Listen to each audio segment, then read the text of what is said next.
Poco is all set to launch its next flagship smartphone, the Poco F7 Ultra. Based on recent certifications, like its FCC listing, it's expected to be a rebranded version of the Redmi K80 Pro. The phone will come in 3 colors: obsidian black, snow white, and mountain green.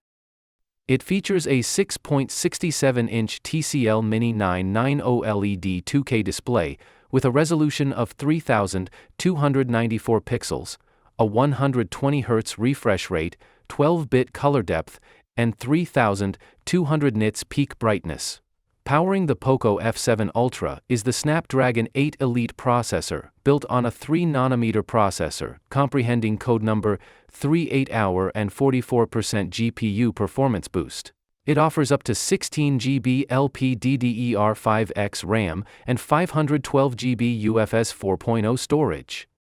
The phone has a triple camera setup with a 50-megapixel primary lens with OIS, a 32-megapixel ultra-wide camera, a 50-megapixel telephoto lens with 2.5x optical zoom, and a 20-megapixel front camera.